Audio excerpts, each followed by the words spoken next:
to go to the moon in this decade and do the other things, not because they are easy, but because they are hard. Because that goal will serve to organize and measure the best of our energies and skills. Because that challenge is one that we're willing to accept, one we are unwilling to postpone, and one we intend to win.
Welcome to the report from Iron Mountain.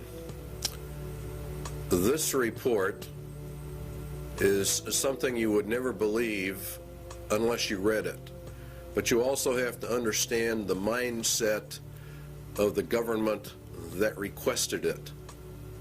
And that is one of the most important features of this video. The objective was to determine accurately and realistically the nature of the problems that would confront the United States if and when a condition of permanent peace should arrive. This is one of the key elements of the report, because we are to go under the Antichrist system, an era of supposed peace.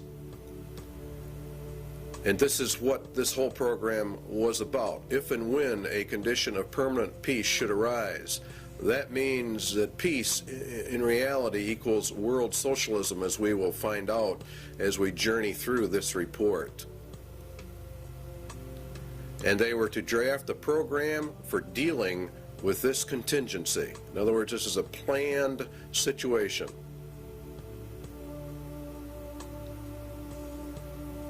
The program equals the agenda, and how do we control the people of America if we move to an era of peace? And not only just America, but the whole world at large.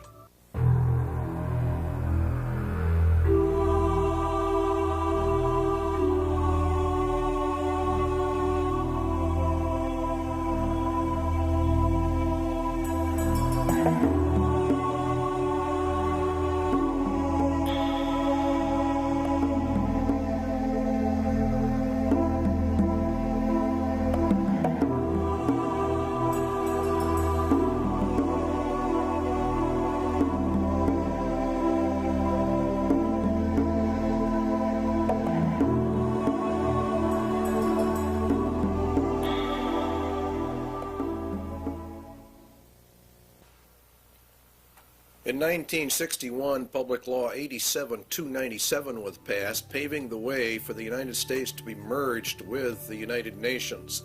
It's a very crucial law in that it disarms the American citizen in violation of the clear intent of the Constitution, which calls for our right to bear arms to maintain our free state.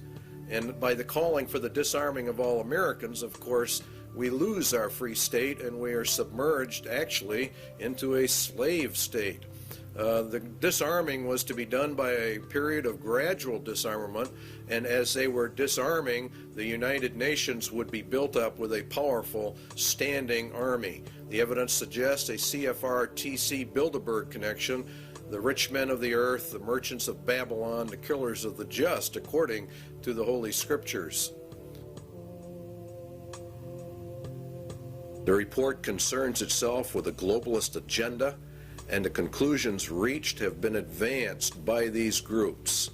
Every one of the conclusions in the Iron Mountain report have been advanced by these groups: Committee of 300, the CFR, TC Bilderbergers, Royal Institute for International Affairs, Tavistock, your Club of Rome, United Nations. It goes on and on. Okay, it began back in 1950, actually. These hearings began to take place in the United States, and the calls for a world government were actually held in 1950. Here's a resolution in Congress that was considered and called for testimony, and it says to provide a true world government through the adoption of a world government constitution. It was a clear intent to place the United States directly under the United Nations and to scrap our Constitution. Universal peace is a prerequisite for the pursuit of that goal, and from the competitive anarchy of nation states, therefore the age of nations must end, and the era of humanity must begin. You will find there's a constant call for the merging of all humanity. Here's a resolution adopted in the United Nations. This is what it says: regulation, limitation, and balanced reduction of all armed forces and all armaments. The all armaments means your weapons that you have in your closet for your own defense.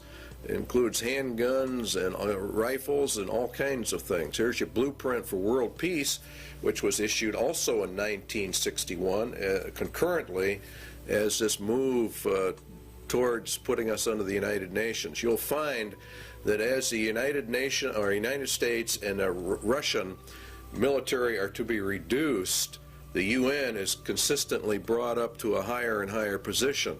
The only thing we are left with are internal security forces. Under the Freedom from War, this is a packet issued by the federal government to go along with 87-297. This can only be achieved, the merging and disarmament, through the progressive strengthening of international institutions under the United Nations and by creating a United Nations peace force. See, they want to progressively strengthen the international institutions, all of which come under the United Nations. We are to lose our sovereignty. This can only be achieved through the progressive strengthening. By creating a United Nations peace, which really means police force, to enforce the peace.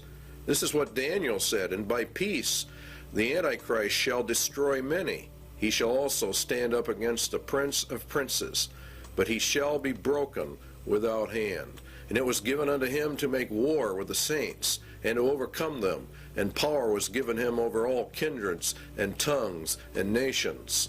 And all that dwell upon the earth shall worship him, whose names are not written in the book of life of the Lamb, slain from the foundation of the world.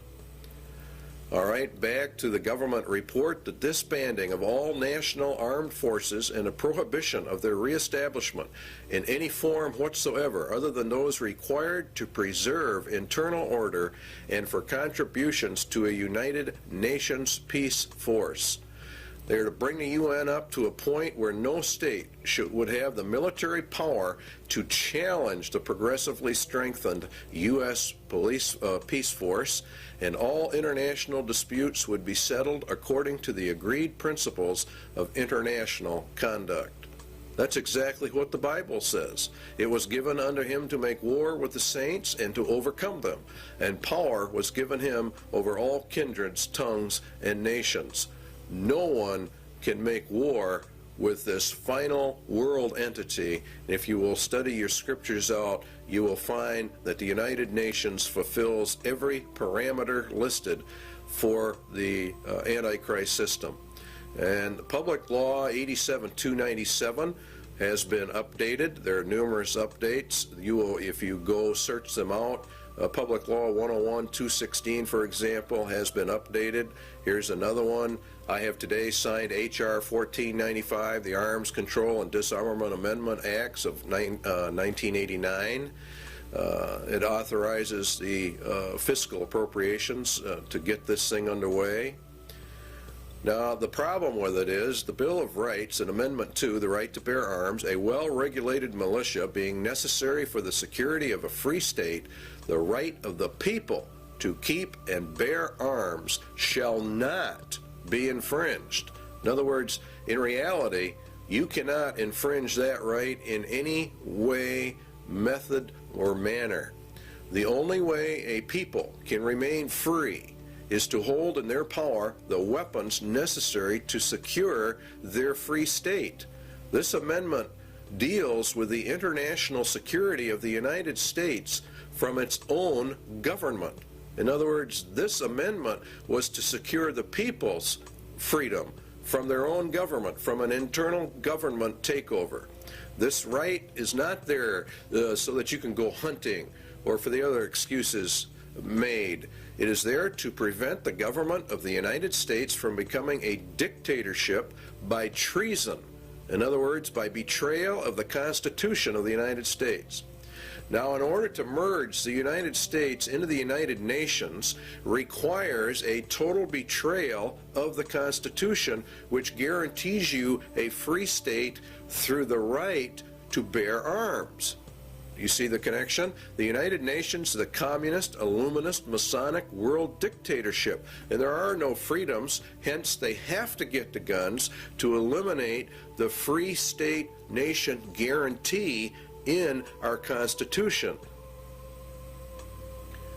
The Iron Mountain Report, then, is a report in reality on how to circumvent the Constitution of the United States. And in reality, it's a document of treason, of how the rich men of the earth are actually going to divert the attentions of the people away so that they can get this done. The guidelines given by the government for the Iron Mountain Report: 1, military-style objectivity; 2, avoidance of any value assumptions; and 3, the inclusion of all relevant data. And this is a very important part of this report, is the avoidance of all value assumptions. This is what makes it so absolutely cold and inhuman. It is to be amoral. It is, as a computer is amoral. It deals in factual data. There is not any mercy. There's not any compassion. It doesn't deal in right or wrong, or what is good or evil. It is a report on the handling of men, women, children, and babies on the basis of herd or animal management without regard to any moral considerations whatsoever. It reduces people to objects. It reduces all humans to non-entities with no rights of self-determination, with no rights granted by the Creator, and with absolutely no rights under a Constitution. The Constitution has been effectively canceled by Iron Mountain. Now again, you'll find these resolutions coming up in Congress all the time that want to strengthen the United Nations, to establish an international criminal court, SJ 32. These are bills before the Congress and the Senate. The implementation of Agenda 21 and other Earth Summit agreements, which is all United Nations. Reagan called for the World Army. Clinton has approved a UN Army. You're seeing it on TV all the time.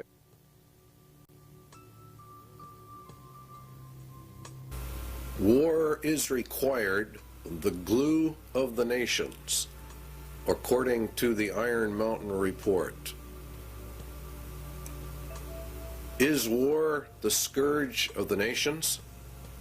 It is said that war is merely an extension of diplomacy by other means. It is also said that war is necessary waste. But what is war? And why do peoples of the earth continuously fight and die? Why do millions of human families have a member or members that they have lost to this thing called war? What is the reality behind war? Does man have to fight wars, or can he develop a system of peace? And would the development of peace be worse than war itself? The Bible gives us some answers. The rest can be supplied by simple logic and deduction.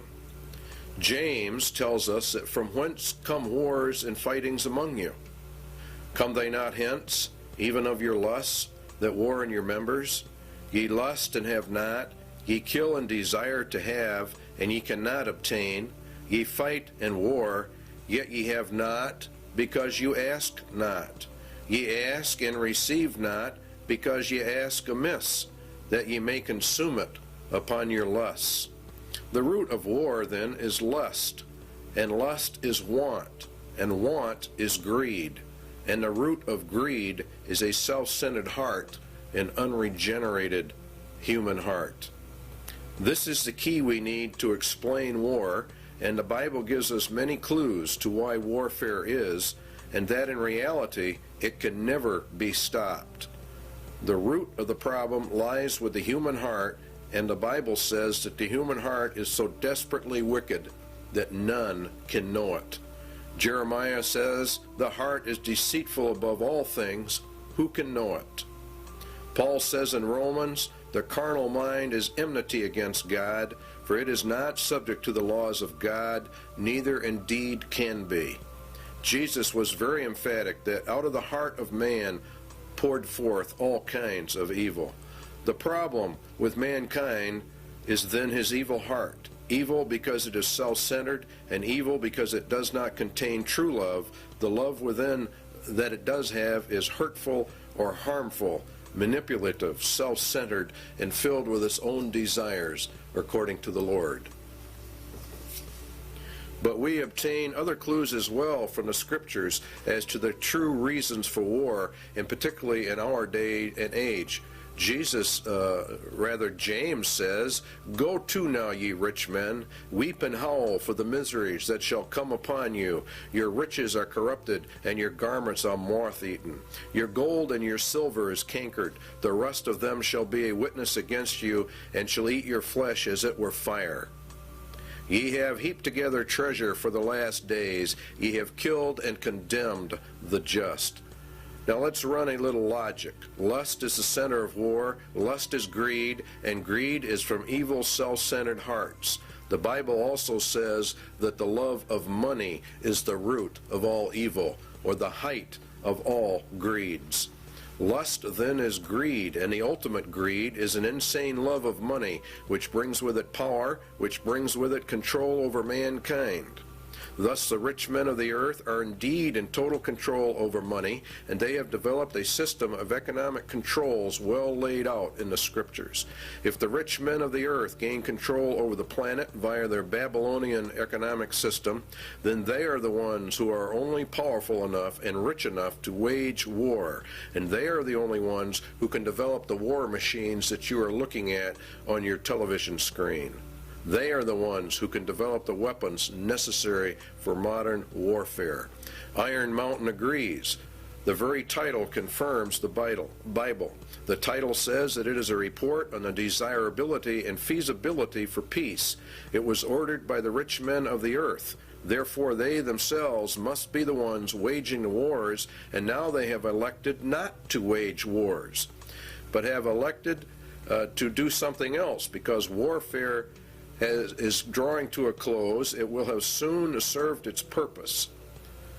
In other words, it is a deliberate effort to bring in another system, for the first system of war has almost accomplished the goals originally intended.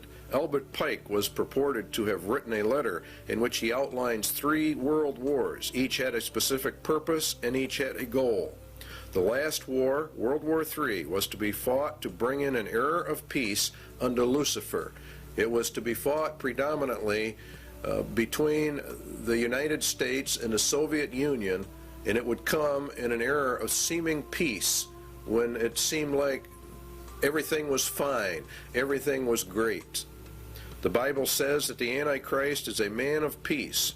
He rides a white horse and has no war machine. There are no arrows in his bow. He is to usher in a period of peace after great wars. Iron Mountain is about this era of peace. Iron Mountain is a report to aid Antichrist in his rise to power. It is in reality a report from hell.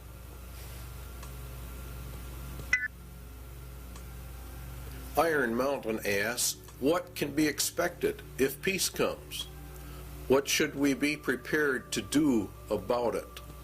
What, for instance, are the real functions of war in modern societies? These are very important questions. The Soviet Union says a peaceful exploration of outer space is the constructive alternative to the plans aimed at spreading the arms race. In other words, we are always going to find that the opposite of war is peace, which of course it is in reality. But what Iron Mountain is getting at is, what are the real functions of warfare, the invisible functions of warfare? What role do they play in the overall structure of human society? For example, the Soviet Union has been on a war footing for years and years. We have, to a lesser extent, in America, been on a war footing. It's been predominantly a Cold War for many, many years, but nonetheless, it has been, and as far as the economics of it are concerned, it has been a war era. It's been an age of war. And what this report is asking about is, what about peace? It is surely no exaggeration to say that conditions of world peace would lead to changes in the social structure of the nations. These changes would be of unparalleled and revolutionary magnitude. As we would transition then from an era of war into peace, what would be the problems? It is an incorrect assumption that war as an institution is subordinate to the social system it is believed to serve. What they're saying here is that nations wage war for reasons other than what they state. War itself is the basic social system within which others are secondary modes of organization, conflict, or conspire. In other words, war itself is the basic social system of mankind. And if we go to peace, we're going to have problems unless we understand that. It is the system which has governed most human societies on record today. Well, this is, of course, very true in our day and age. We have seen nothing but war, starting predominantly with World War I and coming forward. The Soviet Union has had tremendous expenditures in their military, and the United States has likewise. It's been, in reality, an arms race. We're going to find out there is a reason for it. The capacity of a nation to make war is the greatest social power it can exercise. War making, active or contemplated, is a matter of life and death, says Iron Mountain.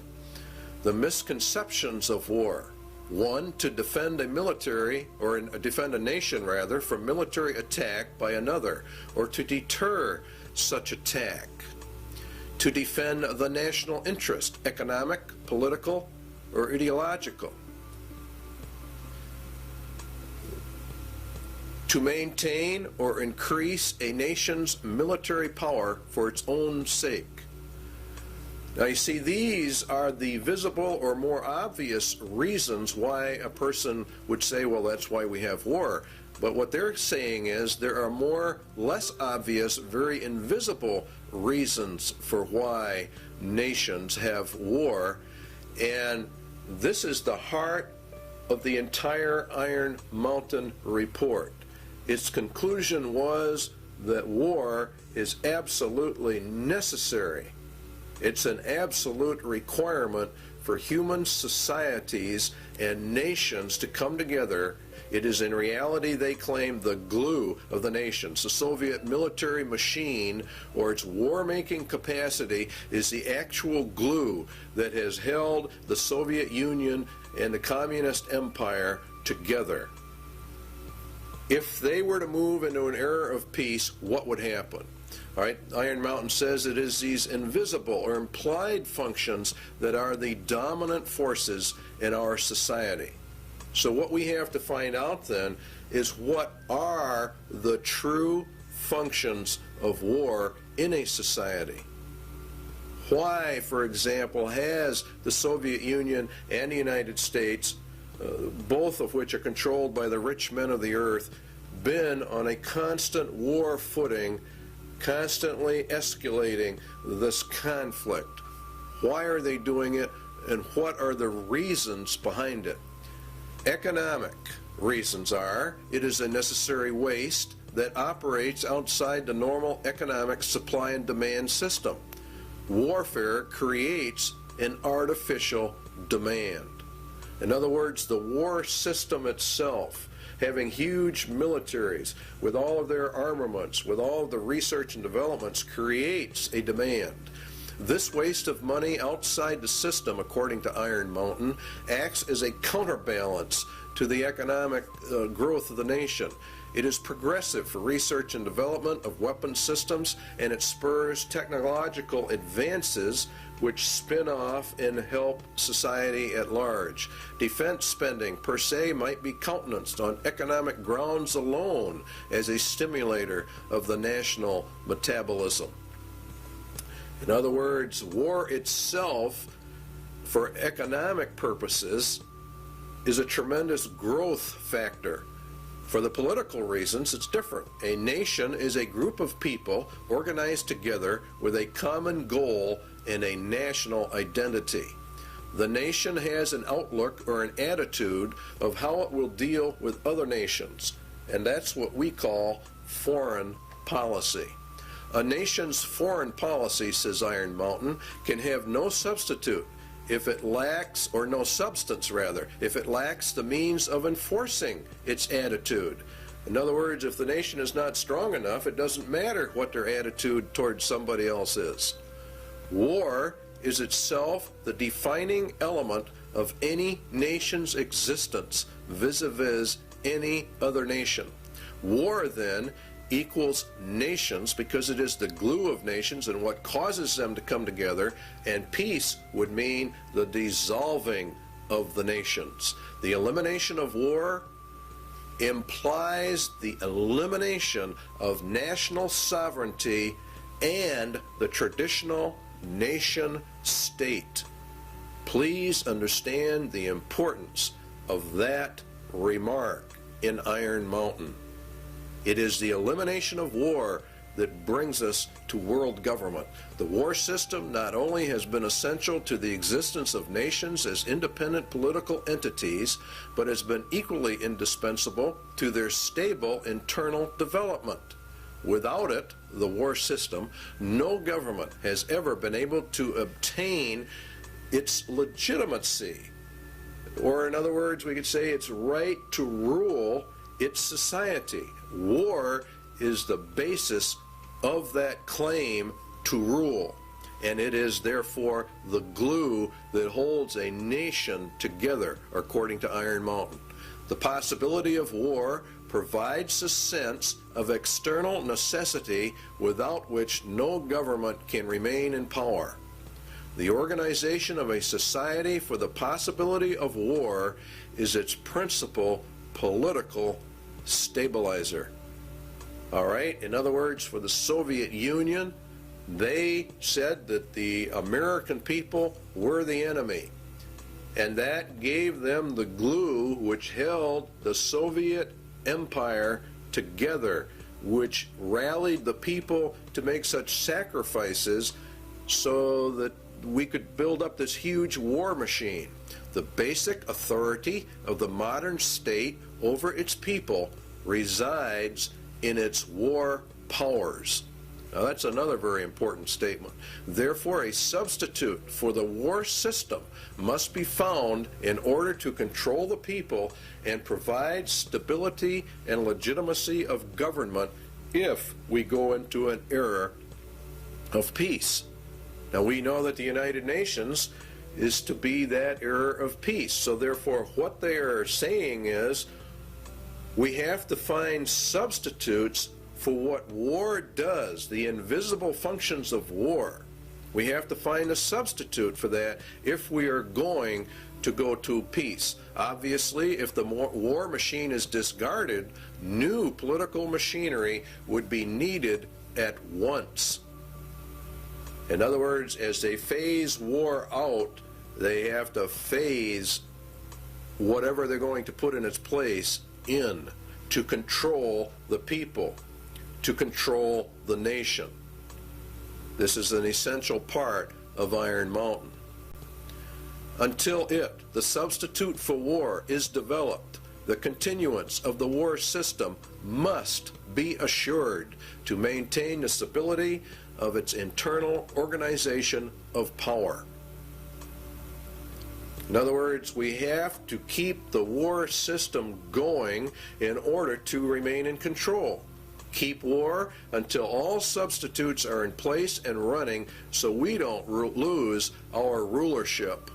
In other words, those that are in power are going to remain in power. They've got to figure out a way to do that. So they're going to de-escalate the war system as they bring in a peace system.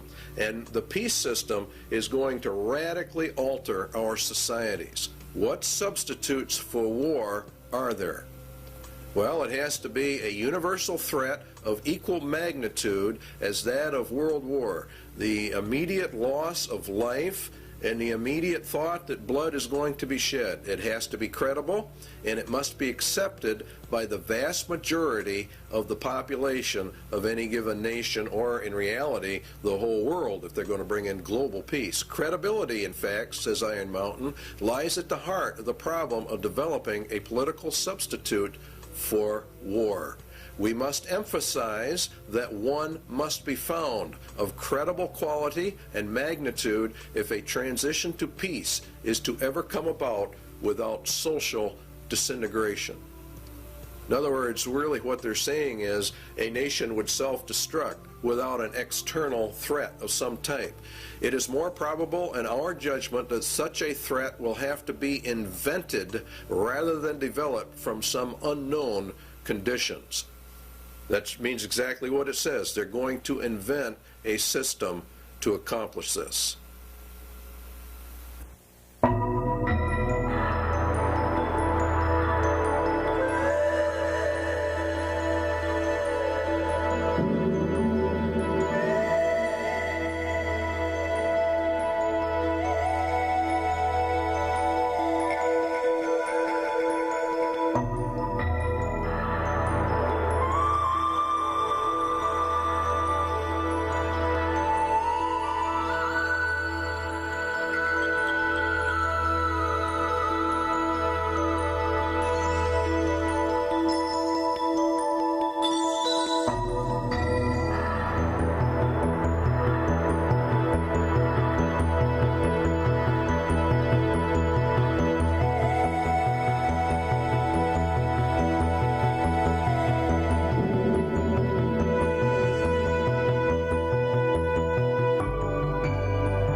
An effective political substitute for war would require alternate enemies.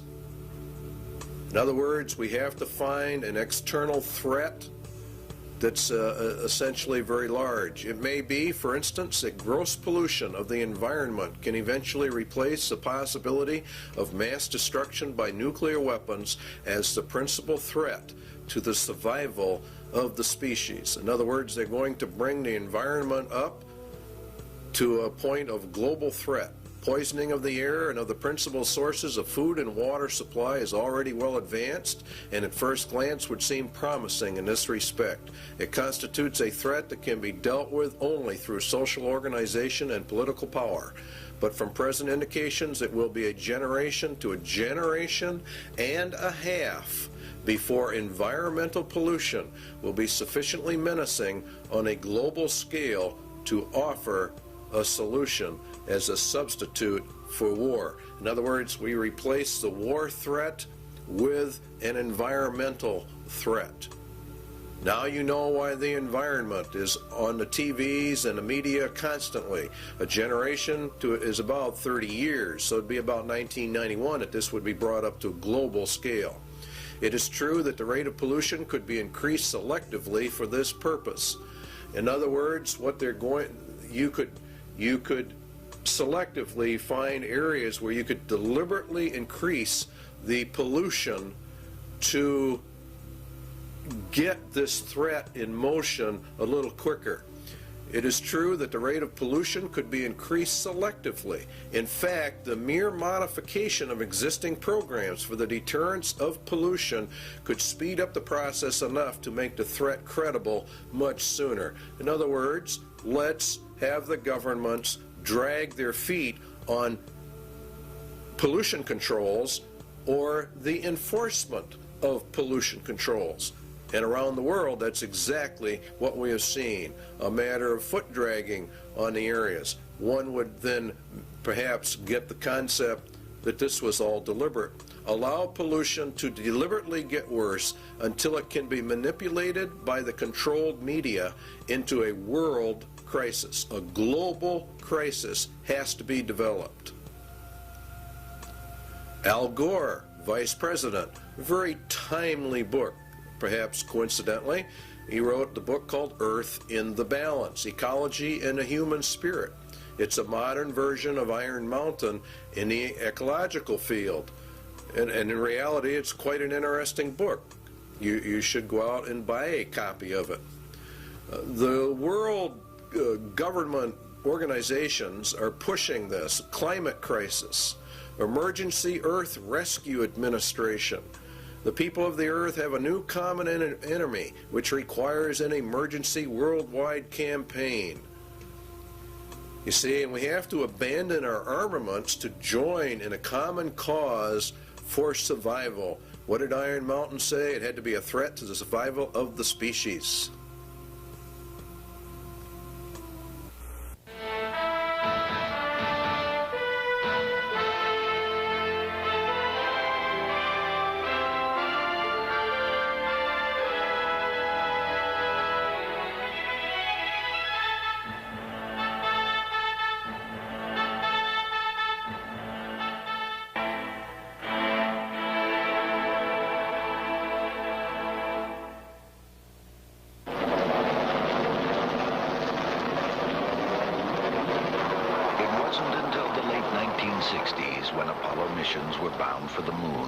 First able to see complete pictures of the Earth. Environmentalists began to look at our planet as a single fragile ecosystem. Now we are intensely studying the thin halo of atmosphere that surrounds and protects Earth. It recycles the air we breathe, regulates climate, and acts as a protective barrier, filtering out much of the sun's harmful radiation. Last year, an international group of scientists proved that ozone, the key element in this filtering process, is being lost at an alarming rate over the South Pole. In fact, a sizable hole develops over this area each winter. Without ozone, the sun's harmful radiation will destroy life on Earth.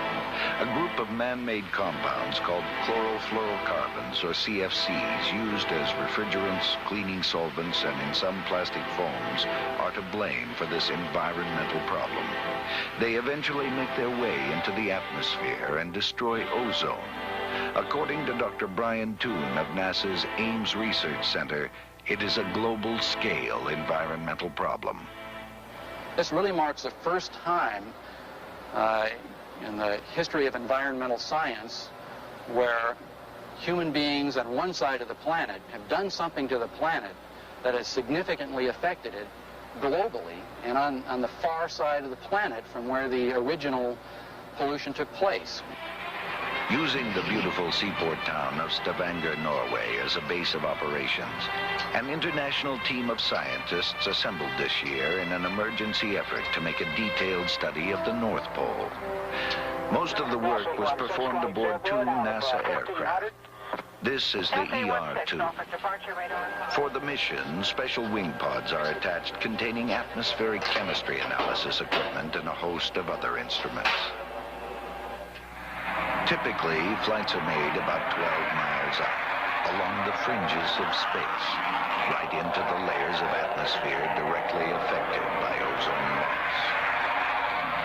The ER-2's research partner is a modified DC-8. It flies at lower altitudes, but has increased fuel reserves, which allow it to cover more territory, even flights directly over the North Pole. Inside, the DC-8 is actually a complete scientific observatory, loaded with sensing instruments. Scientists perform their experiments and are able to map results right on the spot. This instrument contains 4 lasers capable of shooting light many miles up into the atmosphere. The light reflects back to the plane and provides scientists with a cross-sectional map of ozone concentrations as well as aerosols, or regions where ozone depletion is capable of occurring. Initial results from both aircraft indicate that high concentrations of CFCs have been found at northern latitudes, primed for ozone destruction. When combined with high-altitude ice clouds, the right amount of sunlight and confined slow-moving masses of air, ozone destruction occurs. As a result of this airborne mission, scientists were able to confirm the process and predict areas of depletion. International policymakers have met in hopes of limiting the amount of CFC production and recently agreed to phase out its use by the year 2000. Many scientists worry that this may not be soon enough. Again, Dr. Toon. With the ozone problem, for example, when you release fluorocarbons to the environment, it's decades to centuries before those are removed. Researching safe economic replacements for CFCs is a vital part of solving this serious environmental issue. Thanks to the intensive work done in the last few years, we know why ozone depletion exists. It is now up to the world community to take responsibility for the future of our global environment.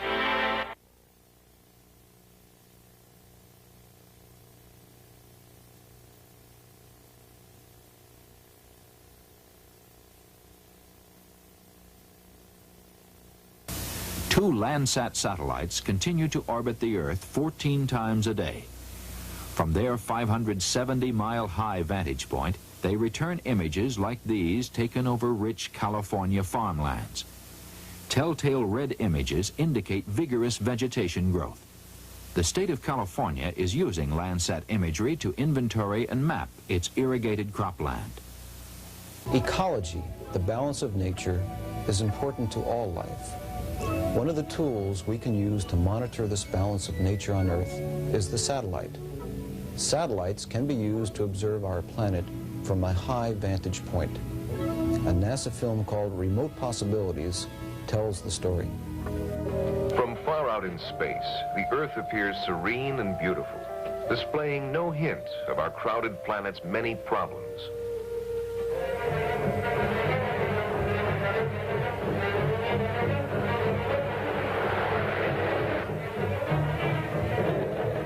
As we have used and changed our planet, we have become aware that in many ways we are exhausting it.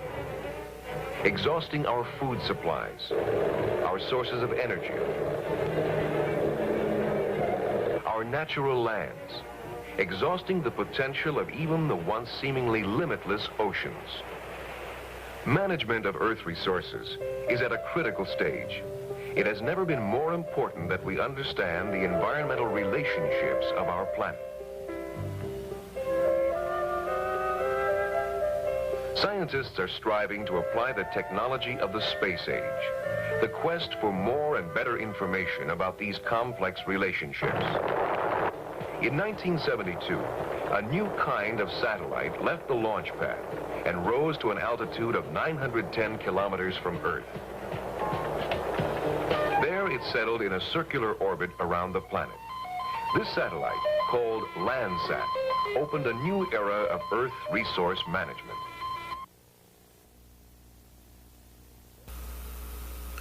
One substitute for war has then been found. The Iron Mountain agenda is being carried out.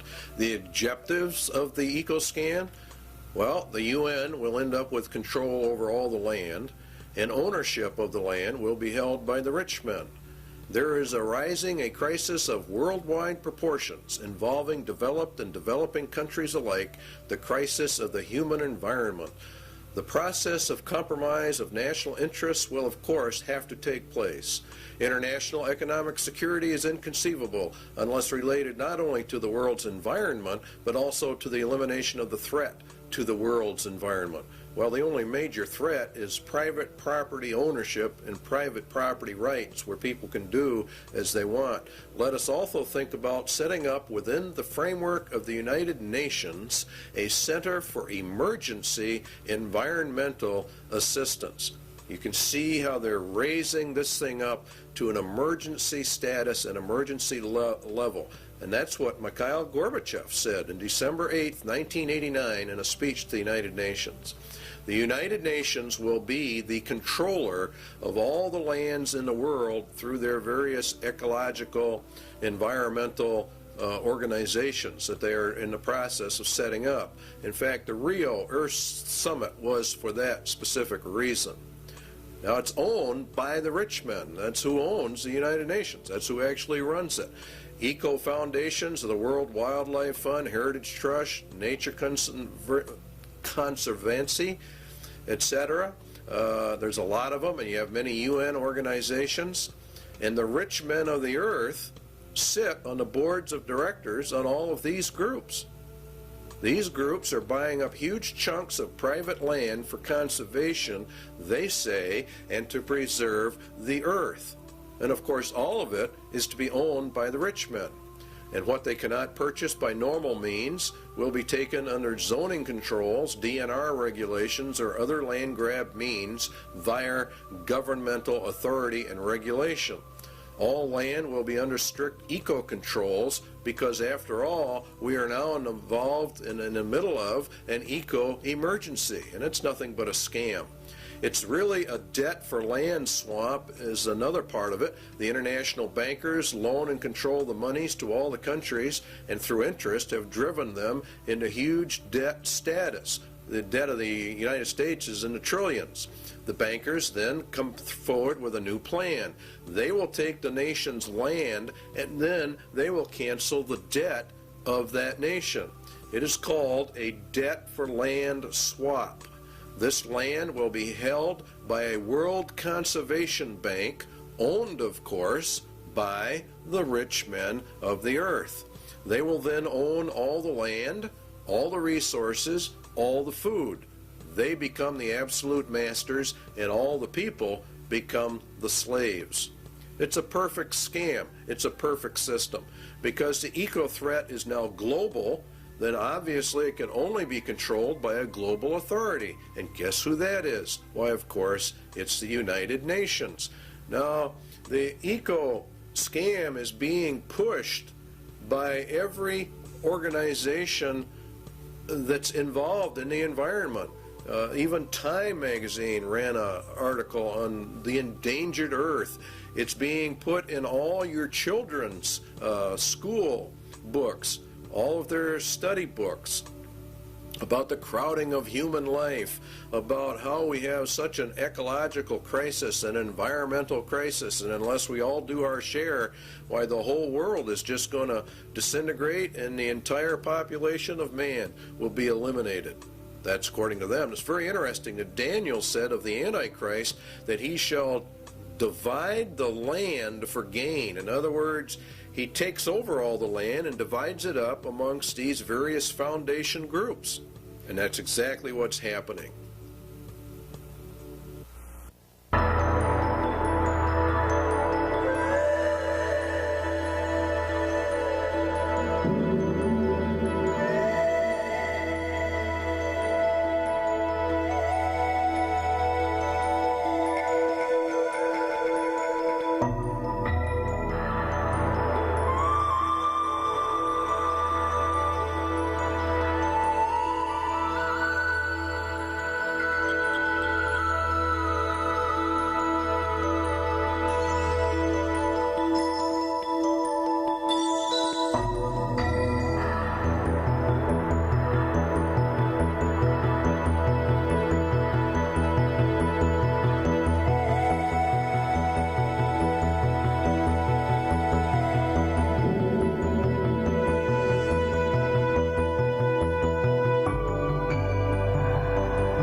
It has been hotly argued that such a menace would offer the last best hope for peace by uniting mankind against the danger of destruction by creatures from other planets or from outer space. Experiments have been proposed to test the credibility of an out-of-the-world invasion threat. It is possible that a few of the more difficult to explain flying saucer incidents are of this nature. The thrust of the second threat is to unite mankind against a common enemy. The escalation of the UFO mystery requires careful media control. The threat must also dovetail into the agenda for a one-world government. Everything that Iron Mountain proposes in all of their substitutes will lead into a one-world government. And that is the whole nature of it. There has been a tremendous amount of interest in UFO activity. Many, many books have been written about it. The average Christian, I believe, probably poo-poos the whole subject, but we believe here at CIA they're making a tragic mistake when they do that, because the Bible does mention some things that would tend to imply very strongly that UFOs are in fact real and will be a latter-day occurrence, just before the end and just before the return of Jesus Christ. As you can see, here's a book for Christians, UFO, End Time Delusion. It is part of the grand delusion that God is going to cast down upon man for their rejection of Jesus Christ in the end. There have been many books written about the government's cover-up of the UFO experience, and that the United States government knows exactly what is going on, and we would agree with that from the viewpoint of the scriptures, that the people of the world, the governments of the world, the highest levels of the powers that be, know exactly what's going on when it comes to the UFO mystery. They do because their mind is controlled by Satan, and he is the author of all of this. It's part of the grand delusion in the end. And there was war in heaven. Michael and his angels fought against the dragon, and the dragon fought and his angels, and prevailed not. Neither was their place found any more in heaven. And the great dragon was cast out, that old serpent, called the devil and Satan, which deceived the whole world. He was cast out into the earth, and his angels were cast out with him. Now Satan was cast down to earth, and we were to observe it from here. It would appear as though he came down from heaven. For as the days of Noah were before the flood, they were eating and drinking, marrying and giving in marriage, until the day that Noah entered the ark. Now Jesus said, so shall it also be. And the days of Noah were quite a few. He lived 950 years before and after the flood. He was there when men began to multiply on the face of the earth, and daughters were born unto them. And the sons of God saw the daughters of men that they were fair. Now, the book of Enoch gives us some information about that. It happened after the sons of men had multiplied in those days, that the daughters were born to them, elegant and beautiful. And when the angels, the sons of heaven, came down, you see, they took wives, each choosing for himself, whom they began to approach, and with whom they cohabitated, and teaching them sorcery and incantations. The whole situation is one where these were literal fallen angels that came down and mated with the daughters of men, and they produced a race of giants, according to the book of Enoch, and many ancient writings give this interpretation to the sons of God mystery of Genesis 6. And what is interesting is that they said they would return. Now the Spirit speaketh expressly that in the latter times some shall depart from the faith, giving heed to seducing spirits and the doctrines of demons. Now the word seducing comes from the word planos, which, if you do a word study, comes all the way back to where we get our word planet. Could it be that the interpretation is, in the latter times some shall depart from the faith, giving heed to impostors from other planets? That would be the most literal translation, and that is also exactly what is happening. These impostors are actually demons pretending to be from outer space. It is part of the grand delusion. For this cause God shall send them strong delusion, that they should believe a lie, that they all might be damned who believed not the truth, but had pleasure in unrighteousness. They reject the concept of creation, even him whose coming is after the working of Satan with all power and signs and lying wonders. This would result in UFO contacts of the first, second, and third kind as Satan sends his advance guard to prepare man for the grand delusion.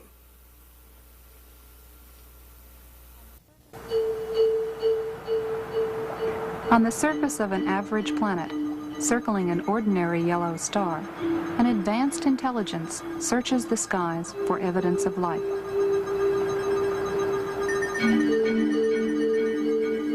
Directed by even higher intelligence, machines with brains of silicon patiently sift through faint shards of radio data for the unmistakable signal that will indicate the first sign of life beyond Earth.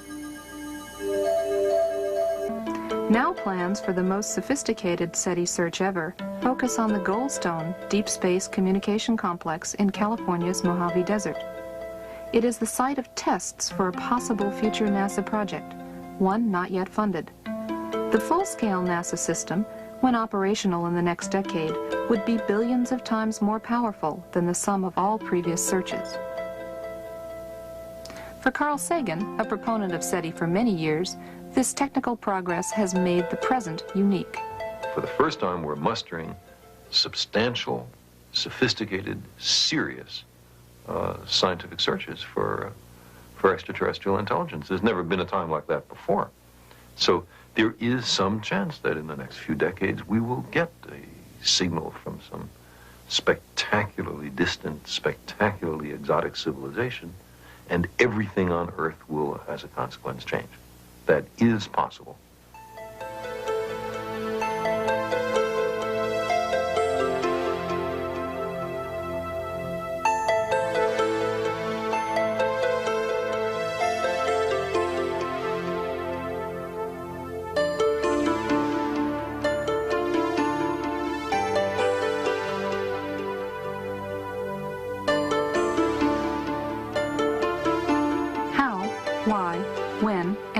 To search for life beyond Earth has been debated for centuries. Deciding what sort of signal to look for in the skies is no easy task. NASA's proposed search focuses on radio, a portion of the electromagnetic spectrum where nature produces the least interference for any intelligent signal. The plan is to use existing radio antennas and combine them with advanced computer hardware and software specifically designed for the task. Signal processing equipment suitable for SETI is constantly becoming more powerful and more efficient, but also cheaper and smaller than ever before. SETI pioneer Frank Drake came up with a way to organize our developing knowledge and current ignorance. SETI scientists often use what's called the Drake equation to illuminate the necessary conditions for contact and to provide a rough estimate of the number of other civilizations. The existence of other technical civilizations depends upon astronomy, how planets form, comparative planetology, biochemistry, the role of intelligence in evolution, technology, and the fate of technical civilizations. So SETI becomes a way to test our theories of the origin and evolution of the universe and the place of life within it. There are several keys here that we want to look at as we keep Iron Mountain's report in mind.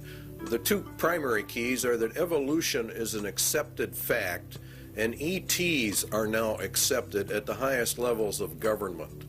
We believe that the SETI program is camouflage for what is really going on, or the contact reports that have been gotten out from the government under the Freedom of Information Act are in fact cover for the SETI program. But the two, we believe, are going to merge in the end and introduce mankind to the aliens, who are in reality demons and Satan's advanced guard. The movies that are produced are very important.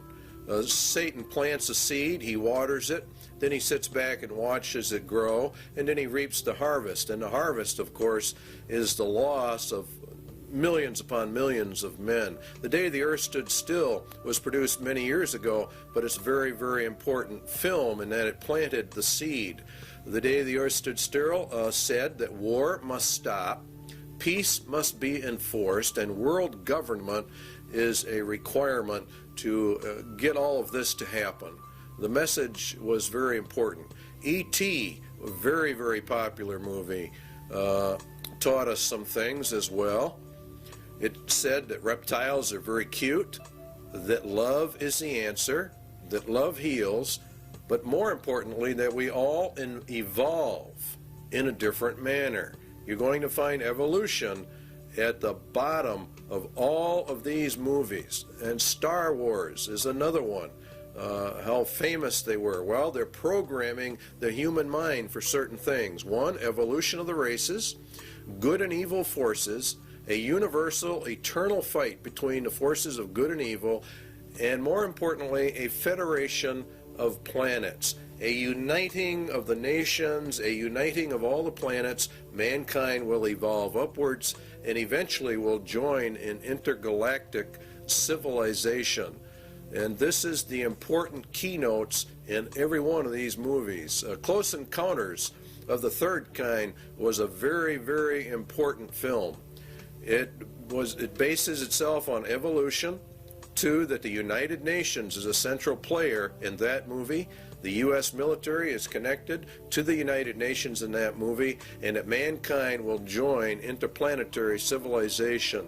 It starts by contact, by exchanges of the races. In other words, some of our people go there, and some of their people come here. Now, something surfaced not too long ago called Majestic 12, and it dealt with government contact with aliens. A lot of people laugh at this document and think it's a hoax. Our research against the Bible would say that it is not a hoax, that this actually is legitimate and that contact has been made. Operation Majestic 12 is a top-secret research and development intelligence operation established by special classified executive order of President Truman. Now, this took place back some years ago.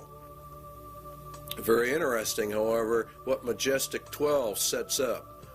A rancher reported that a UFO had crashed in a remote region of New Mexico.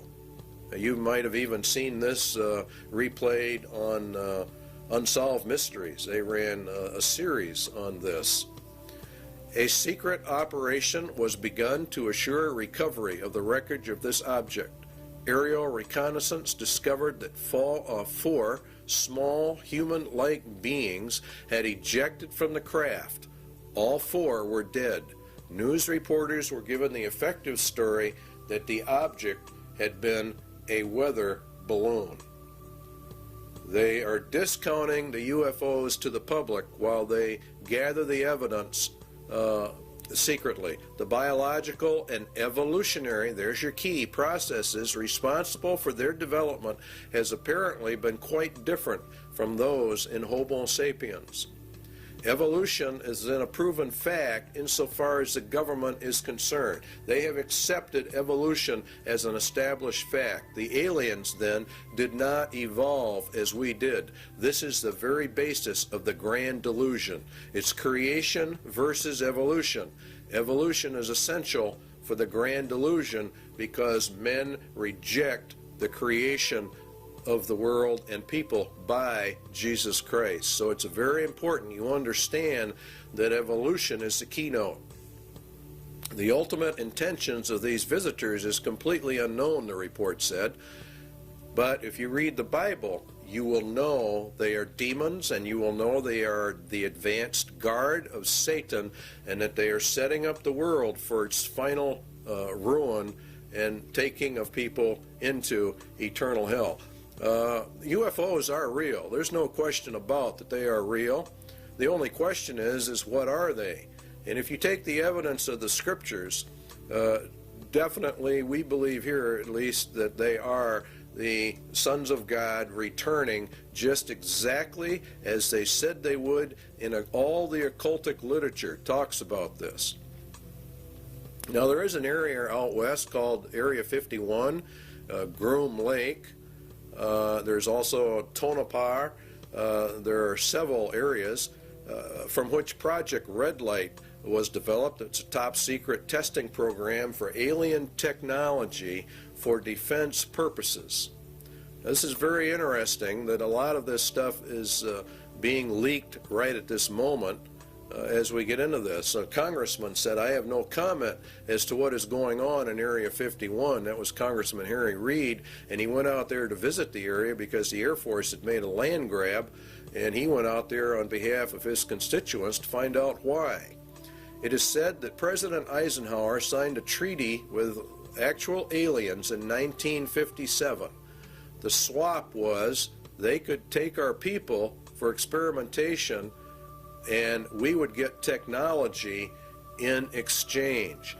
In other words, the aliens come to Earth, we take their technology to build our defense mechanisms. Now, a lot of people think this is ridiculous, but if you read what it says about Babylon the Great, the nation, it gets all of its technology from Satan. Satan is the one that gives them the power. And this is why the United Nations is being brought up. And this is why the United States is so deeply involved. In exchange for technology, the U.S. government agreed to allow the aliens to abduct humans for experiments. And this accounts for the large number of abductions reported all over America. This is part of the grand delusion, which has evolution at the root of it. Now you have actually two options. All of the leaks of this type of information are disinformation, or it is real and the aliens really are here. The Bible evidence would be that it is real, the aliens are here, and that they are the advanced guard for Satan. He's programming the human race for this delusion, and it's based upon evolution. The sons of God of Genesis 6 have returned, as they said they would in occult writings. And Jesus said, as it was in the days of Noah, so would it be again. And that's when the sons of God came down. So therefore, the agenda of Iron Mountain for external threat number 2 has been and is being carried out. Scientists are even going to the UN now to find out how are we going to answer these aliens from our SETI contacts at NASA.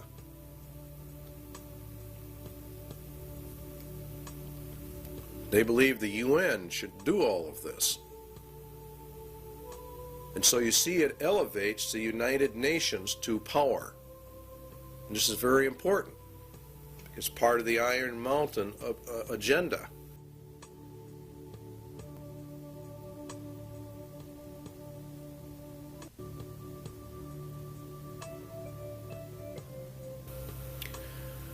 It might be argued that a well-armed international police force operating under the authority of such a supernatural court could well serve this purpose. In other words, they're going to set up another threat. This is threat number 3, actually, an omnipresent, virtually omnipotent political or police force.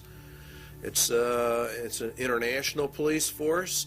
Because remember, if we go into peace, we have to dissolve the nations, because war is the reason we have nations.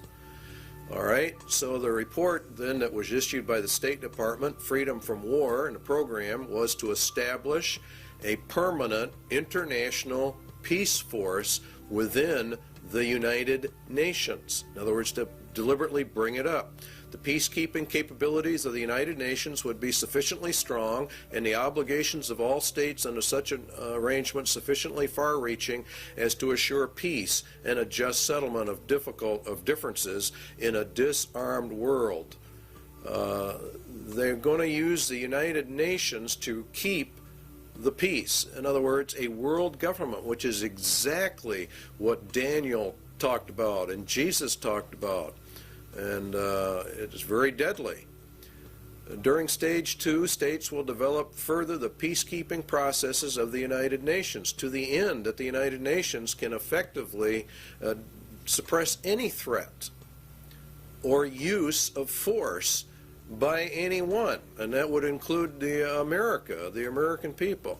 It's going to be omnipresent, and it's going to be omnipotent in its ability to handle. And this is what Revelation says, who can make war with the beast? Remember that the U.S. and Russia are to have their internal or militaries turned over to the United Nations in this 3-stage process, and we end up with a UN in total control of the world, a global entity, precisely as Daniel and Revelation talk about.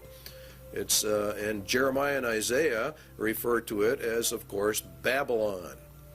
And this process, of course, emerges bringing out the United Nations as the final end-time global ruling entity, which the Bible refers to as the apparatus of the Antichrist, or we could say the Antichrist system. And that is why it sits in New York City, the big city. On the wall in the Security Council is a phoenix. That picture you're looking at right there is in reality the phoenix bird, which is to grow up out of the old world order. America is to be patrolled by Russian, Belgian, Irish, and Colombian and Venezuelan troops under this plan. UN troops are already on U.S. soil, and it won't be very long before these sites that you're seeing right here are going to be very commonplace in the United States. And if the American citizens resist, they are simply going to be liquidated according to the Bible. This power will come to pass. They've laid their plans well, and God has ordained it and allowed it, and is allowing it to happen. And so it's, in reality, here in America, it's a judgment against the United States. There are many books written about a United Nations peace force, so this is not anything we're making up. They come in under the UN Charter. And the last part of it, this principle of non-interfering in a nation shall not prejudice the application of enforcement measures under Chapter 7. In other words, the United Nations claims that it doesn't really want to get involved in internal national affairs, but the opposite is in reality the truth. Chapter 7 deals with action with respect to threats of the peace, breaches of the peace, or acts of aggression. And it's the Security Council itself that determines the existence of a threat, breach, or act of aggression. And it can even walk in under the threat, or it's a possibility that we might have problems. And they determine the existence of any threat to the peace. So they can come in, if they choose to, on very fragile grounds, which is exactly what they did in Somalia. Should the Security Council consider that measures provided in 41, which are more economic, I don't know exactly what word to use, but sanctions, I guess, is the best word to cover it. If that doesn't work, if economic sanctions do not work, then they can resort to military powers. And they can use whatever they have to maintain or restore international peace. Now, Psalm 2 says that the kings of the earth set themselves and the rulers take counsel together against the Lord and against his anointed. Where do the rulers of the world meet? They meet at the United Nations, and this is where they take their counsel together.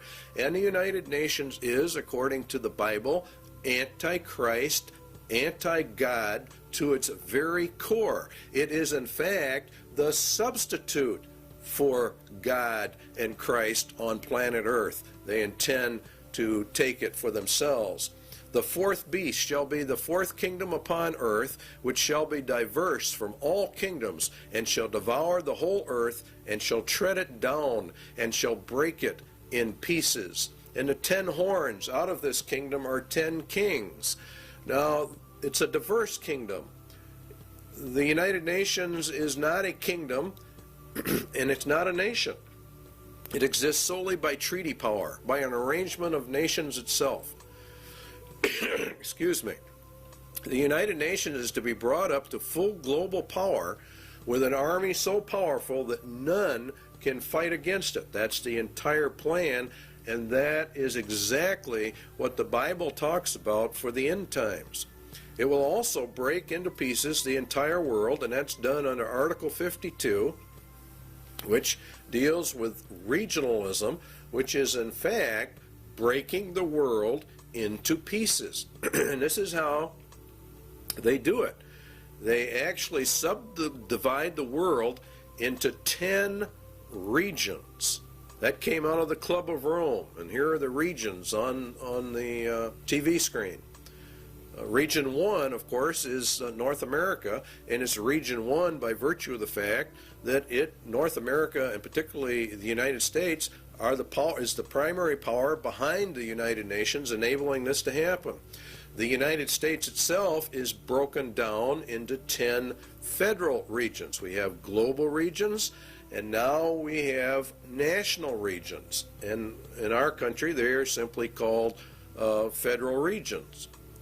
And we're moving, in effect, from elected officials to an appointed officials to non-elected bureaucrats who are appointed. Now, each region has different states in it, and the number of states varies with each particular region. Then each state is subdivided up into its particular regions. Many times it falls along county lines, many times it doesn't. Overlapping all of it is, of course, grids that keep getting smaller and smaller, which is the reason why thousands or millions, actually, of Americans are getting address changes. They're going under the United Nations grid system, which divides the world into tiny pieces, which is exactly what Daniel said. They can get it right down to your house number. In fact, they can get it down to about 10 square yards of turf.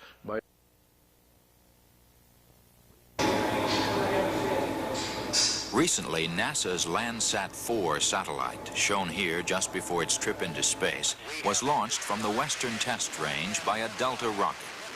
This Landsat is the fourth in a series of NASA spacecraft designed to continuously collect accurate information on Earth's resources. More than 100 nations will make use of the information gathered by Landsat 4 in land use planning, mineral exploration, and agriculture. Landsat project scientist Dr. Vincent Solomonson described a new instrument on the satellite called the thematic mapper. In urban planning, the thematic mapper will be very effective. Features that were blurred or hazy over cities as viewed by the multispectral scanner on Landsats 1 through 3 will be seen much more clearly from the thematic mapper. And as a result, urban planners will be able to manage and monitor the spread of the urban sprawl into the surrounding countryside. The major receiving and processing facility for Landsat data is located at NASA's Goddard Space Flight Center in Greenbelt, Maryland.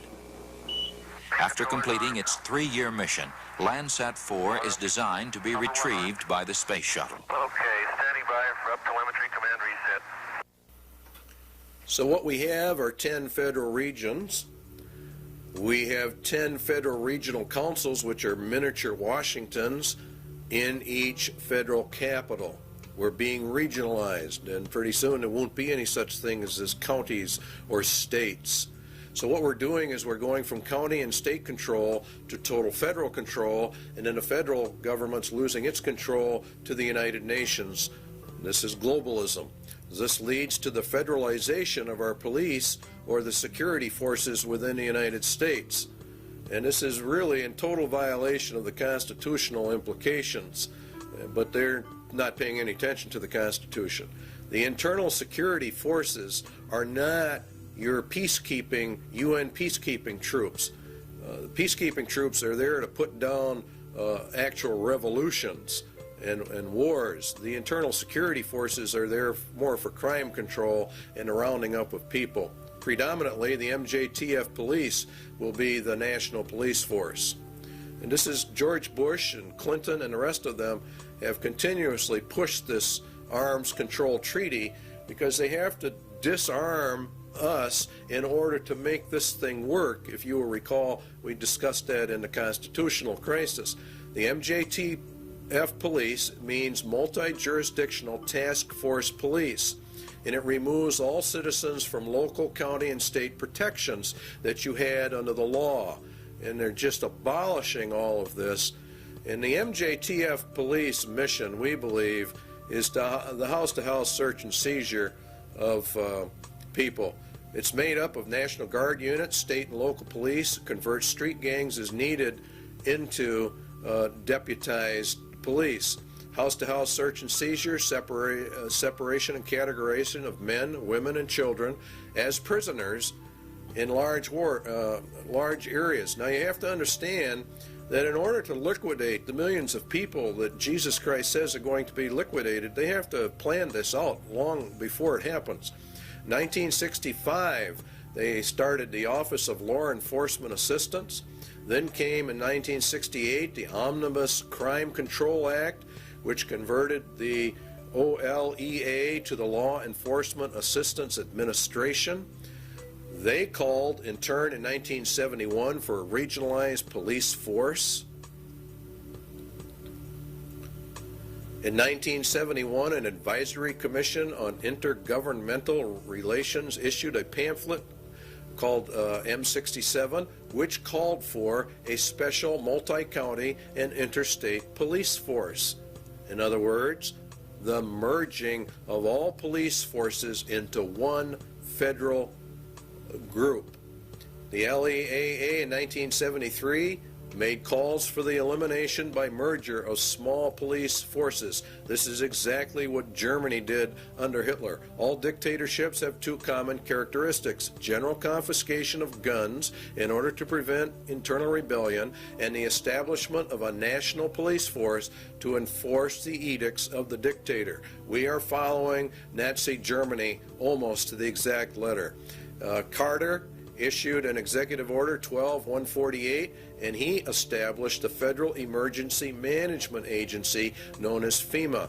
FEMA absorbed the LEAA and became the primary control organization for internal security of the United States in an emergency. They're gearing this thing towards an emergency. That emergency is going to be World War III, and it ushers in this whole system. FEMA has many interesting programs: Rex 82 Bravo, Rex 84 Alpha, Helix 2, Rex Alpha, Night Train, Cable Splicer, Garden Plot. These are all martial law training exercises. The plan is to bring America under martial law. We believe they know the American people would never accept this system except an external emergency were given. The UN system, remember, is a martial law military system. Under the executive orders of FEMA, mandatory registration of all people, including babies and children in the United States, at the United States Post Office. They have boxes in them. We already know about it. They're marked for emergency use only. The primary one here to look at is 11,000, seizure of all civilians and work brigades, which is in reality slavery, and includes the rights to split up families as well. In essence, what will happen in America is going to be worse than the communist revolution in Russia. This plan provides the basis for the deployment and employment of military resources, including National Guard personnel, for civilian disturbances. So Iron Mountain external threat number 3 has been and is now being implemented. An omnipotent police force. Next on the list is the space program as an economic substitute for war.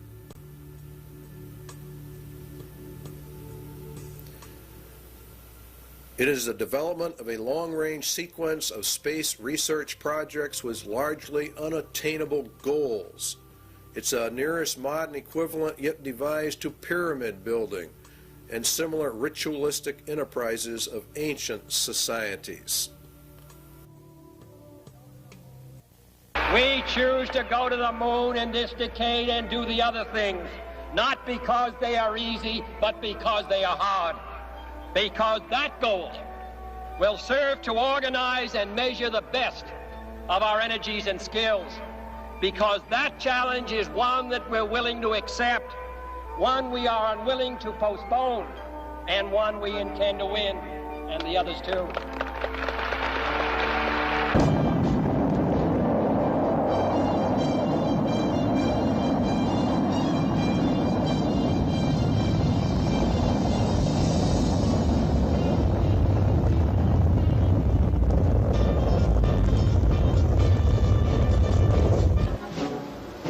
Everything associated with the Saturn V was huge. The rocket itself, the building where it was assembled, and the crawler transporter that carried it to the launch pad. The fully loaded Apollo Saturn V was 363 feet tall. Its main engines alone generated 160 million horsepower, and its fuel pumps pushed fuel to the engines with the force of 30 diesel locomotives. As Saturn V lifted off Launch Complex 39 for the first time, it weighed more than 2,800 tons.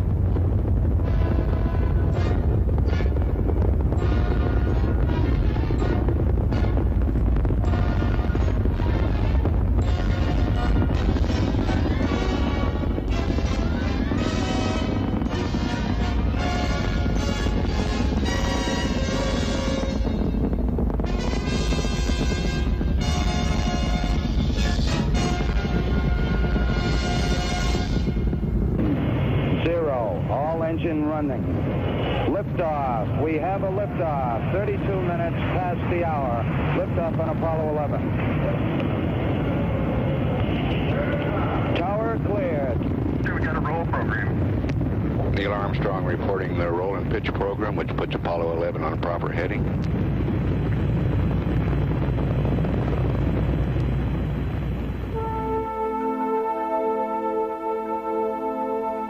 Houston, Apollo 11 is calling you on the high gain. How do you read, over? Roger, loud and clear on the high gain. Eagle, you're looking great. Coming up 9 minutes. We're now in the approach phase. Everything looking good. Altitude 4,200. Houston, you're go for landing, over. 40 feet down, 2.5. Picking up some dust. 30 feet, 2.5 down. Straight shadow. 4 forward. 4 forward, drift into the right a little. 20, down a half. 30 seconds forward, just. Good. Hey.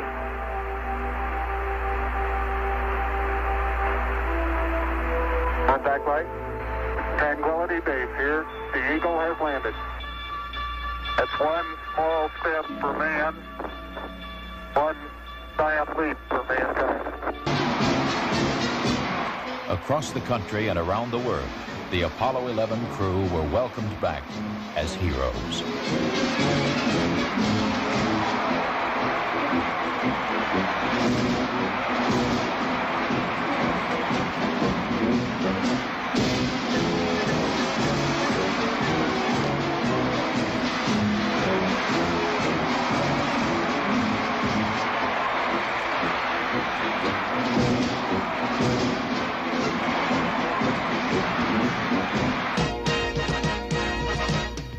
Before Project Apollo ended, 6 additional flights to the moon were made, and all but one were highly successful.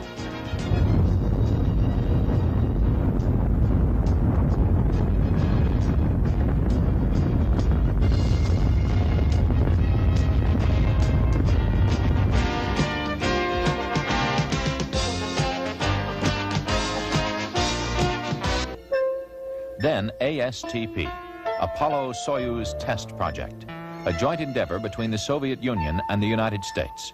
the mission called for a mutual docking and crew exchange to develop the necessary equipment for international space rescues.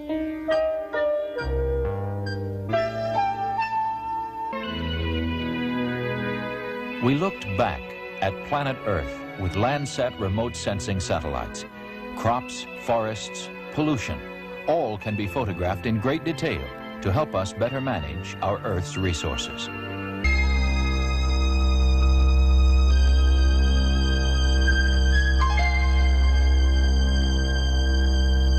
As of now, 2/3 of the planets in our solar system have been explored, and by the end of this decade, we will have explored most of the rest, including Uranus and Neptune. Space Shuttle 5, the first operational flight. 2 commercial communications satellites were hauled into orbit, one for satellite business systems and one for Telesat of Canada. Their deployment was a complete success. If you got it, you don't have it, obviously. I got it. Space Shuttle 6 was the second operational mission, and Flight 1 for Challenger, this country's newest spacecraft. After launching a 5,000-pound tracking and data relay satellite from the payload bay, mission specialist astronauts Story Musgrave and Donald Peterson became the first Americans in 9 years to walk in space. Practice needed for satellite repair work. My massive article. Historically, the space program has proceeded in a building block fashion, and toward that end, NASA has begun looking at the next logical step, a possible future space station, a permanent presence in space. The station would serve as a scientific and technological laboratory, as well as an operations base from which satellites could be serviced and large structures assembled. One of the highest priorities is to develop a clear understanding of a station's proper role in the total space program, so that if and when it is proposed for development, the station will be a truly significant national asset, one that would ensure continued American preeminence in space. The space program in general and the shuttle program in particular have gone a long way to help our country recapture its spirit of vitality and confidence. The pioneer spirit still flourishes in America. In the future, as in the past, our freedom, independence, and national well-being will be tied to new achievements, new discoveries, and pushing back new frontiers. We must look aggressively to the future by demonstrating the potential of the shuttle and establishing a more permanent presence in space.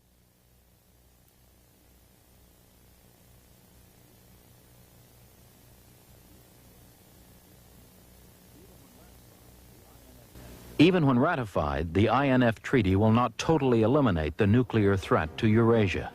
The vast nuclear arsenal possessed by the USSR and the variety of delivery systems available still present a significant threat.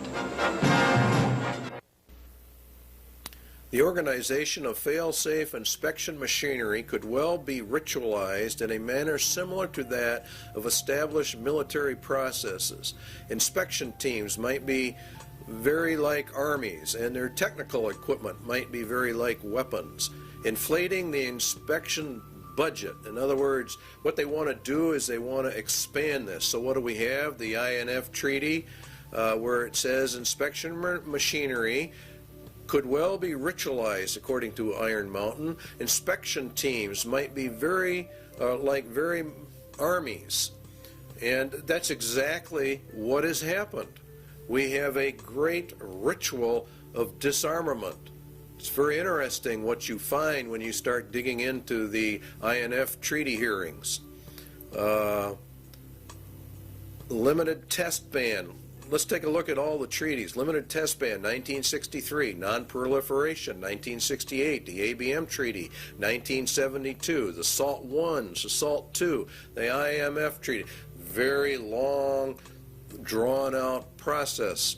And this is exactly what Iron Mountain recommended be done. It is one of the most important elements of the INF Treaty is the President establishes in this area operating on-site inspection. One layer of the regime, it says on the last sentence, builds upon another. And the whole thing becomes elongated, and it actually becomes a monster in and of itself. The data exchanges required are really immense, and so it requires an elaborate governmental system in order to accommodate all of this. And so Iron Mountain recommendation number 2 has definitely been implemented.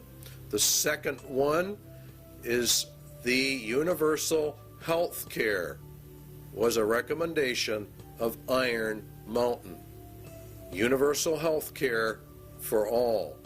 It's an economic substitute for the war economy. It's very interesting how all of this works. Health. Drastic expansion of medical research, education, and training facilities, hospital and clinic construction, the general objective of complete government guaranteed health care for all. That's exactly what Clinton has introduced to the American people.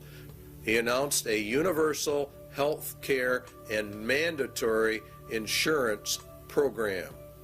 And so they're putting everything in place exactly as Iron Mountain told them to do. It's universal, and you cannot exempt yourself from it, and it is causing a lot of trouble around the nation. But the arguments are not going to be on that basis.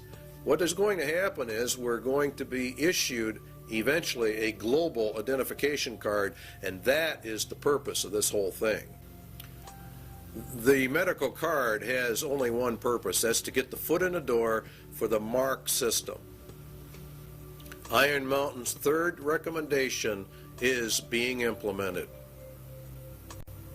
Iron Mountain Economic Substitute number 4, a new educational system to bring in globalism under the United Nations, UNESCO, Congressional Record, the Great Conspiracy to Destroy the United States, Education for Freedom and World Understanding. You see, all of this is designed to bring us into a world system, a global system, under the control of the United Nations. The second manifesto of the U.S. Office of Education, the implementation of the program of surrender through education. In other words, they destroy Americans' national pride and put us under the United Nations. And the NEA is leading in this. They even say it themselves, teaching about globalism and the world system. They say enduring peace cannot be attained until the nation states surrender to a world organization. This was found out during the Reese Committee hearings in Congress. Putting the evidence together, we conclude the NEA has been an important element in the tax-exempt world to indoctrinate American youth with internationalism, which is synonymous with a lot of communist, illuminist, whatever you want to call it. The Iron Mountain agenda is being carried out. Outcome-based education, the developing of leaders for restructuring the schools, change agents. Parents are beginning to get upset, but they are not putting it together. American 2000, a national strategy to change every nation, every family. Everything is going down exactly as Iron Mountain said it should. Global education is nothing more than a promotion of the United Nations and to destroy the Constitution of the United States, to bring us out from the Constitution and to merge us into the UN. That's what they're going to do. To improve learning and teaching by providing a national framework for educational reform, to promote research, consensus building, and systematic changes needed to ensure, you see, everything has to be changed. Guess what the changes all lead to? And guess who's behind it? If you look, Robert Mueller, former UN Secretary General to the UN, member of the Planetary Citizens, wrote the Global Core Curriculum. Marilyn Ferguson, the Aquarian Conspiracy, New Age. This is all being integrated into the educational system of America. And it's called America 2000. And it is extremely subversive. The national and international power play for education. It's going to go through because God has decreed it will go through.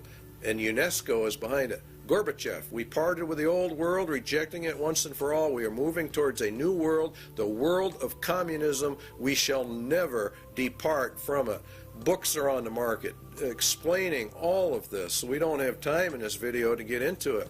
But Iron Mountain Recommendation 4 is being implemented. Iron Mountain Sociological Substitute for War, Slavery. Another possible surrogate for the control of potential enemies of society is the reintroduction in some form consistent with modern technology and political processes of slavery for the control of potential enemies of a society. Anyone that does not agree with the New World Order is an enemy of society and is therefore subject to slavery. Detention centers and concentration camps, work camps, are associated with forced labor, which is in reality slavery. Seizure under the executive orders of all civilians in work brigades, that's forced labor, that's slavery, which includes the rights to split up families. There are concentration camps, detention centers all over the United States set up under FEMA, under Rex 84, and there are presently, to the last count we had, 130 such facilities in the United States of America. In Arizona, you'll see, for example, some there. We've got one here in Wisconsin.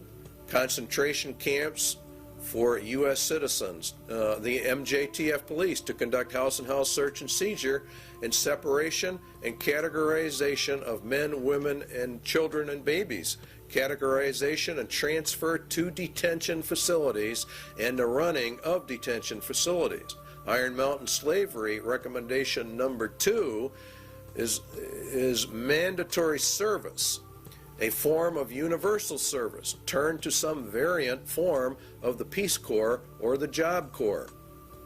It is entirely possible that the development of a sophisticated form of slavery may be an absolute prerequisite for social control in a world of peace. Now, this is just incredible when you really stop and look at what they're actually saying in relationship to biblical prophecies. Remember, Jesus said they're going to round you up and kill you. President Clinton has authorized boot camps for young offenders. Is this the beginning of a larger scale for social reorientation like the communists do?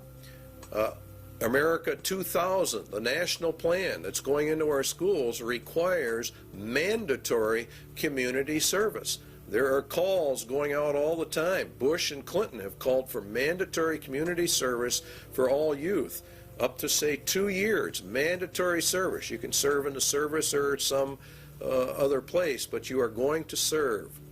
So the substitute for war is being implemented. Iron Mountain Sociological Substitute for War number 2 is called blood games. Game theorists have suggested in other contexts the development of blood games for the effective control of individual aggressive impulses. More realistically, such a ritual might be socialized in the manner of the Spanish Inquisition and the less formal witch trials of other periods for the purposes of social purification, state security, or other rationale both acceptable and credible to post-war societies. Inquisitions, witch trials for the purpose of social purification, state security, which is the key one. Such a ritual might be socialized. In other words, they make it into a big social event like the Inquisitions were. We saw part of that beginning to unravel when we watched the Branch Davidian invasion and subsequent massacre of David Koresh and his group. A lot went down at Waco that very few Christians understand. David Koresh, the Branch Davidians, were demonized by the national media. First of all, they were tried, judged, and executed in a social ritual in total violation of every right guaranteed under state and federal constitutions. The Waco massacre followed all points of ritualized killing. They were a cult. It was for social purification, and therefore they deserved what they got. Their compound was raided by federal assault groups when in fact there was no evidence of any crime having been committed.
Yesterday's action ended in a horrible human tragedy. Mr. Koresh's response to the demands for his surrender by federal agents was to destroy himself and murder the children who were his captives, as well as all the other people who were there who did not survive. He killed those he controlled, and he bears ultimate responsibility for the carnage that ensued.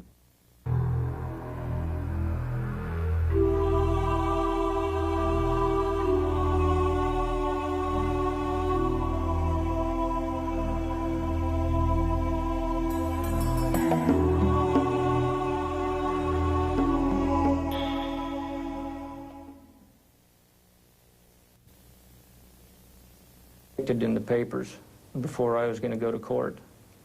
They called me the white supremacist and all that.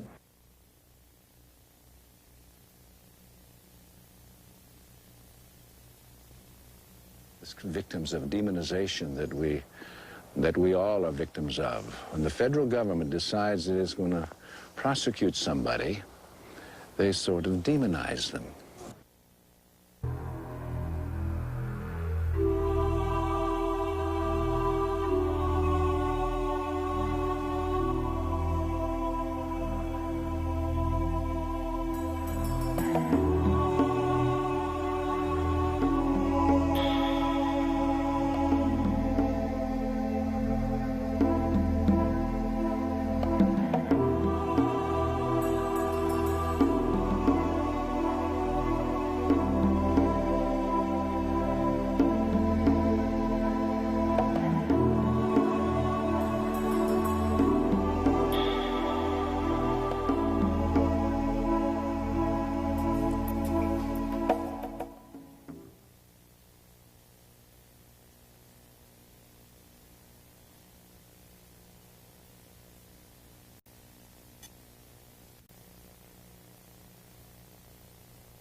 began to ring out. Well, do you want to give your federal agents that leeway to just say, when they kill American citizens, that things just went wrong? We just have a mother here dead, we have a little boy dead, and that just things went wrong.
During the Weaver trial, it was admitted by federal agents that they had been ordered to kill the Weavers regardless of any threat family members posed to government personnel. Now, I want you to think about how serious that is. What was the charge against Vicki Weaver? What crime against the state had she committed that warranted her execution by the federal government? Indeed, she was not charged with any crime whatsoever, yet the U.S. government ordered her shot on sight, a virtual killing. It was murder in the first degree. It is cold-blooded, ritualistic, social purification because the Weavers held a viewpoint not politically correct. The Weaver case, along with the Branch Davidians, proves we are in the middle of the final battle for the Constitution of the United States. There are many, many enemies within America that want to get rid of our Constitution and destroy our rights. The war has now shifted from a paper and legal war to an overt shooting war, and we feel it's going to get far worse. They came against this thing to see what the reaction of the American people would be, and they found out that the American people cheered them on. So we are ready for a complete takeover.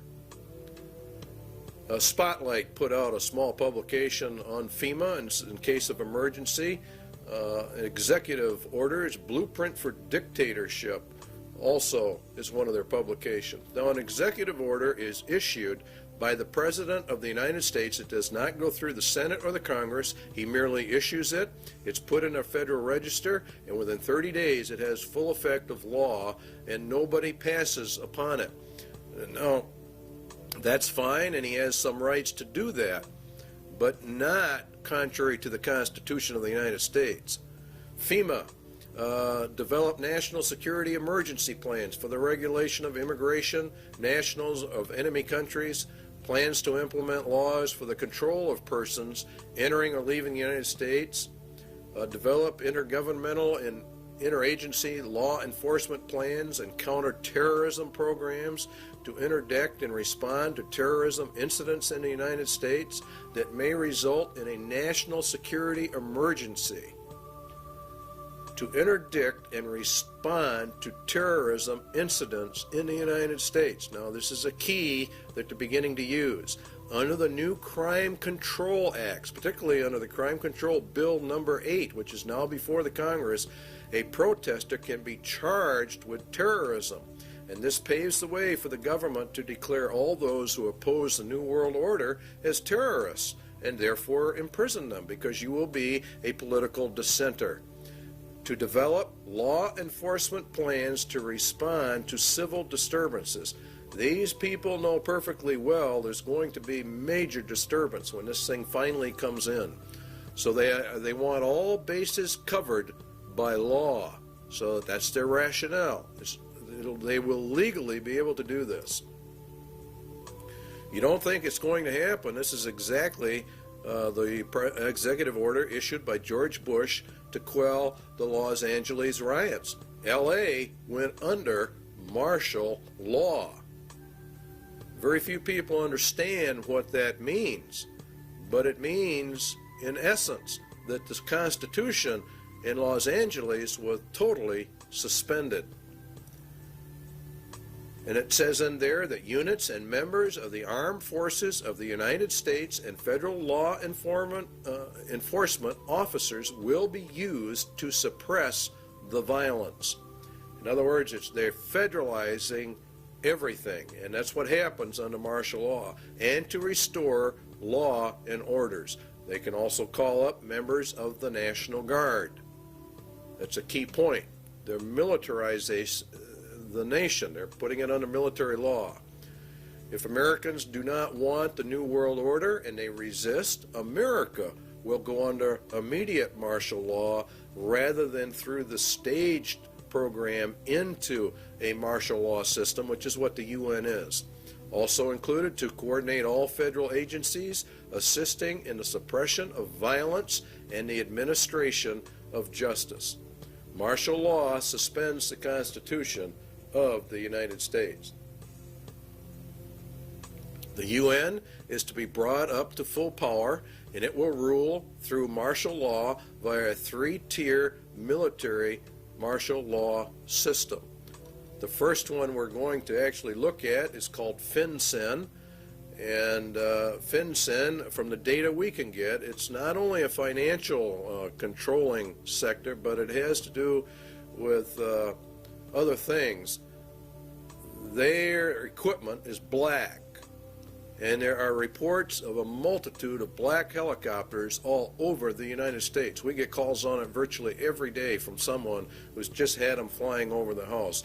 The FAA says that the black paint schemes are used on helicopters by the Drug Enforcement Agency and the U.S. Army Special Operations.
Here is a map of FinCEN locations in the United States, and these are confirmed, they claim. We have not been able to verify it. We're bringing this to you strictly unverified for troop deployment locations in the United States of America. There's been a fairly consistent reporting in Montana of UN combat groups. They are in reality the top tier in the UN system, and entrance to the U.S. was by presidential executive order 11-11-90, signed by President Bush. And there are many battle group locations, and there are many multi-jurisdictional task force police, which are the third tier, or the lowest, on the UN police force. And it is in reality, from what we can gather, is the federalization of the police forces in America and putting them in reality under the United Nations command, which we go under. And that would be for the detention centers, concentration camps for dissenters are part of this overall system for the roundup of people. Now, one of the largest ones is in Alaska. The Alaskan camp is the biggest, being over 1 million acres, and it's located just outside of Fairbanks, according to reports, and it's serviced by a spur line called the Alaskan Railroad. That's very interesting because under the emergency orders, under FEMA, one of the railroads that gets activated and falls under their control is the Alaskan Railway. And so we are beginning to find out that all of this goes together. The Alaskan camp was purchased under a mental health bill, and of course you have to understand that they are using mental health as one of their primary methods of warfare. The Iron Mountain recommendations for an inquisition for social purification are also confirmed by the Lord Jesus Christ. Then shall they deliver you up to be afflicted, and shall kill you, and you shall be hated of all nations for my name's sake. This is predominantly a move against Christians and Jesus Christ. And he shall speak great words against the Most High, and shall wear out the saints of the Most High, and think to change times and laws. See, that's exactly what they're doing right now. They're changing all the laws. And it was given unto him to make war with the saints, and to overcome them, and power was given him over all kindreds, tongues, and nations. And in Revelation 17, and I saw the woman drunken with the blood of the saints, and the blood of the martyrs of Jesus. And this is actually, you're going to find out, has much to do with the United Nations. Iron Mountain substitute for war blood games has been, in effect, implemented and is being carried out.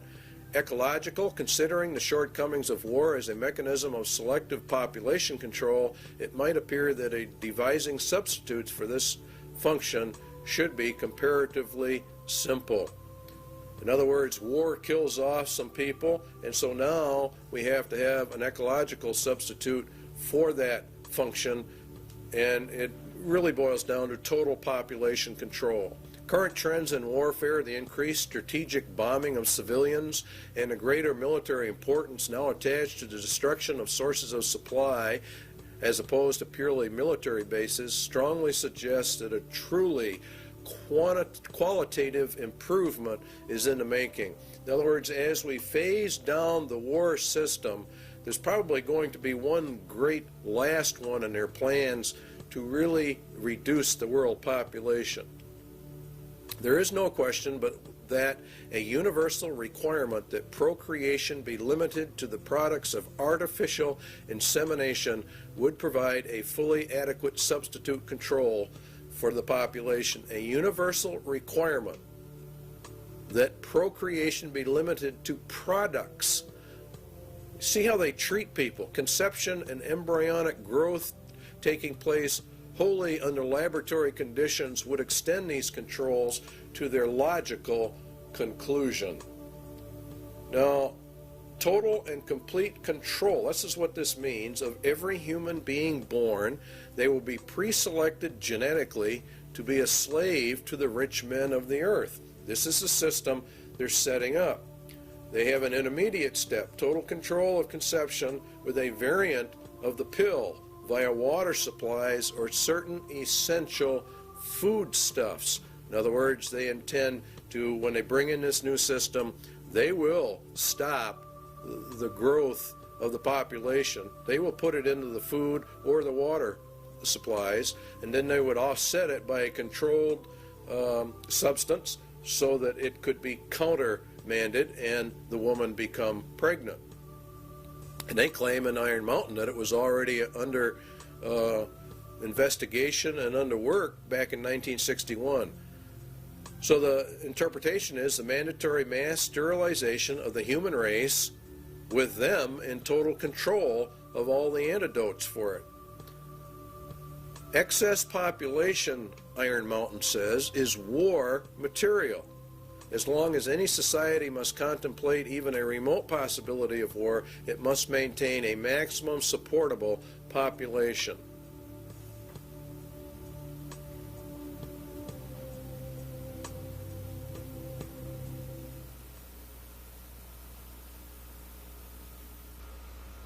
When the auditor finally gets his hands into the balance sheet.